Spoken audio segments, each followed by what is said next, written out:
This is Madonna when she was a beautiful young woman back in the 1980s or 1990s. Don't exactly know when this photo was taken. And this is Pamela Anderson, again, a beautiful young woman from a photo which I'm assuming is in the early 90s. I think it was probably late 80s. But Pamela Anderson and Madonna are about the same age now. Pamela Anderson is 57, and Madonna is, I think, 63.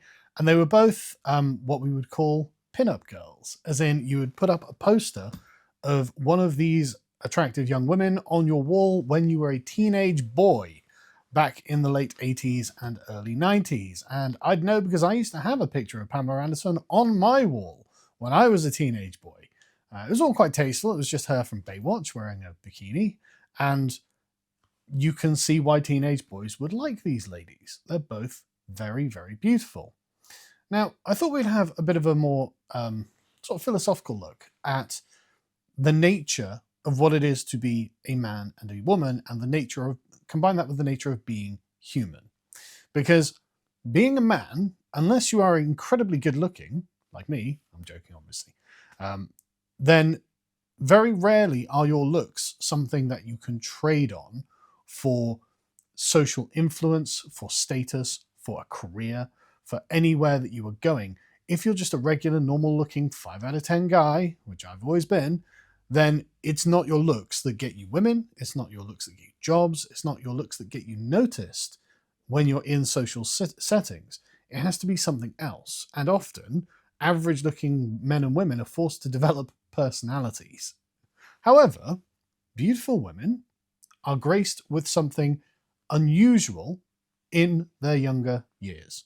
Nature provides them with the best they are ever going to be at a very young age, and then slowly but surely takes these things away. With men, it's the opposite.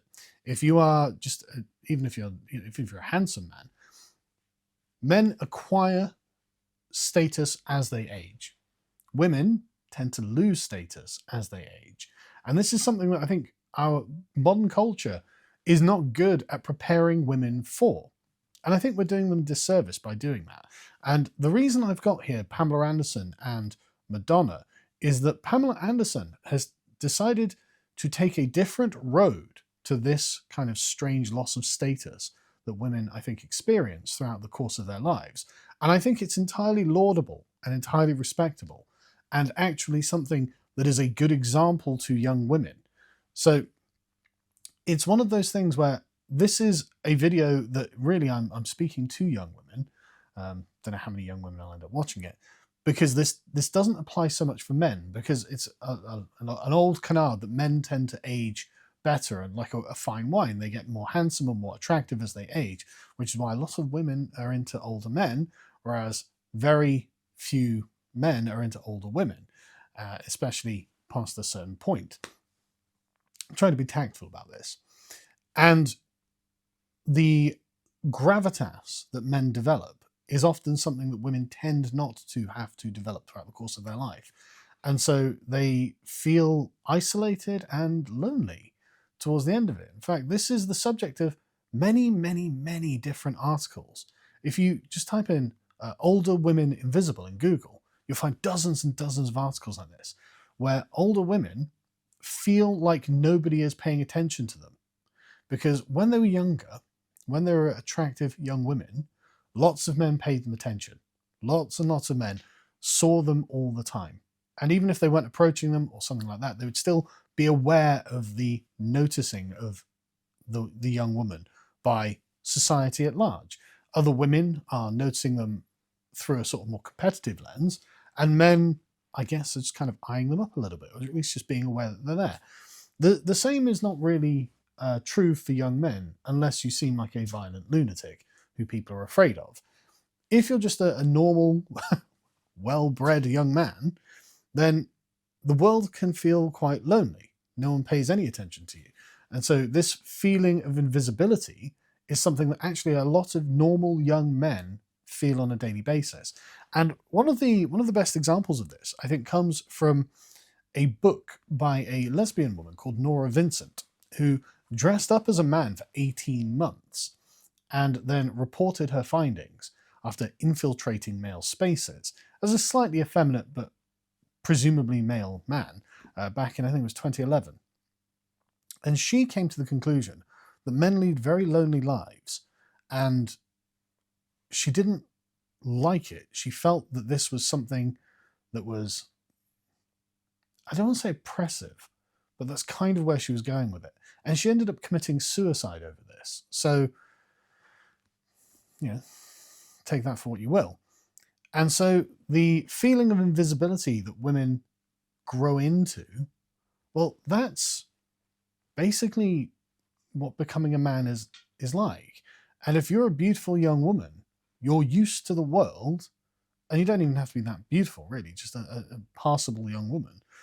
I think you become used to the world kind of turning to face you and looking at you a lot. And so you're in attention. You're under the eye of lots of people all the time. And this informs the way that you perceive the world. And so when you're no longer attractive and men are not eyeing you as a prospective date, or women are eyeing you as someone who might be a threat to their prospects, then you feel the kind of the social fabric that you've been embedded in sort of drain away, and you feel lonely and invisible. And that's what these sorts of articles are about. Why do I feel invisible? And this, I think, is what's happened. And so there are a couple of ways of coping with this. Coping with the gradual aging out of your youth and beauty that makes you a kind of central figure in society, in the social fabric in which you reside. Now, one way to do this is go the route that Madonna has gone, which isn't great, I have to say. Madonna has obviously had a lot of weird plastic surgery in order to try and keep her youth, in order to retain her looks, and attempt to retain her looks, and remain youthful and attractive. Now, at least what this has done is made Madonna noticeable. It's made her the center of attention. But I've got to say, I don't think it was an improvement. So this is, as you can see here, this picture of Madonna from 2011. This is not an unattractive woman for her age. I mean, she must have been, what, in her 50s at this point?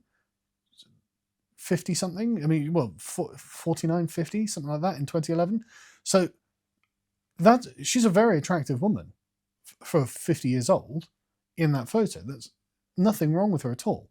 And yet, 13, 12 years later, she has had sufficient plastic surgery to look like this, because I think she has fear of aging. And I think she has a fear of losing her looks, because, of course, for much of Madonna's life, she was an absolute pin-up. Like, millions of men felt Madonna was one of the most beautiful women in the world, and she failed to age gracefully with it, which is awful. I think that's a terrible thing to be in someone's mind, that they can't bear to accept their aging. And so she's had lots of plastic surgery to try and get rid of the wrinkles, try and smooth out her skin, and frankly deform the shape of her face, which, inflate her lips unnaturally. And so she looks synthetic. And I think this is a terrible example. I mean, I guess one of the good things about being a bad example is you are helping other people to say, okay, that's not great. That's not where you should go. Now, the alternative is Pamela Anderson, because you remember Pamela Anderson's unbelievably beautiful, one of the most beautiful women in the world. And she has decided to go makeup free. Now, these photos are not terribly flattering, right? You can see the difference that 40 years has made. But there is dignity in this. Now, Pamela Anderson, I just want to be clear as well, it's not like Pamela Anderson hasn't had plenty of plastic surgery. Like, one of the things that she was famous for when she was young is having surgically enhanced breasts. And she's had Botox, and I'm sure she's had various other things. But she's got to the point now where she's just accepted that she is the age that she is at. And actually, she's had the synthetic breasts removed, the fake things removed. She looks like a normal woman. And at 57 years old, she looks perfectly healthy, perfectly normal, like a normal 57-year-old woman. And so she has her dignity. And unfortunately, it's become remarkable in this day and age when a celebrity does that. Again, you could end up being Madonna, or you could end up being Pamela Anderson. Now, and this is Pamela Anderson. without makeup as well. Like, she could wear some makeup and look more sort of like Madonna there, rather than as if she's got nothing at all. She put some eyeliner on, put some whatever blusher or whatever it is they wear, and she'd look perfectly good. For as a woman of her age, she wouldn't have to lament the way that she looks. But I think she's a good example to young women here, because what she's saying is, look, this will happen to you too. Even the most beautiful women in the world become normal in the course of their lives. Even the most gorgeous, most desired women end up in this place. You are probably average looking. You will end up in this place too. So just emotionally prepare for it. Mentally prepare yourself. Don't go on a weird crusade to try and restore yourself to what you look like in your 20s, because it won't work. Nature has taken its course by the time you get to this point, and there's nothing you can do about it. And anything you do will look bizarre and artificial and mark you out as someone who, frankly, has not arrived at a position of emotional maturity. Someone who is at war with themselves and is not happy and satisfied to be within themselves. Because, I mean, look, I'm getting old. And at some point, and I don't even begrudge people for wanting this, but it's part of what a human life is, to begin where you begin and to end where you end. And you have to come to terms with those things. And the complete human life is coming to terms with those things. Although I have to say, when I lose my hair, I'm definitely getting hair implants. And it's not to make myself look young. It is vanity, admittedly.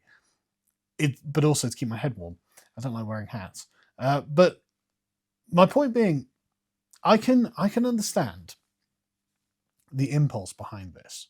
I can completely understand it.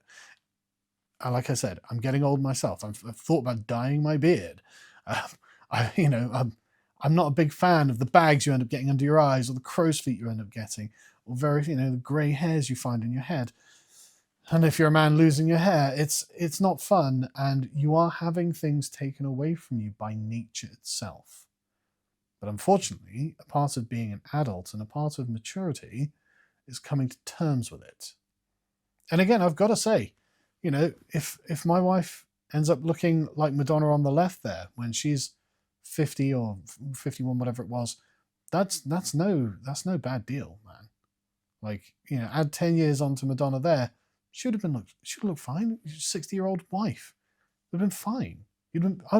Any man would have been very happy with a woman that looks like that, rather than a woman who looks like Madonna on the right. Anyway, this is just a way that I've been beginning to look at the world, because you've got to stop fighting against those things that are inevitable, right? You have to accept that these things are coming for you, whether you like it or not.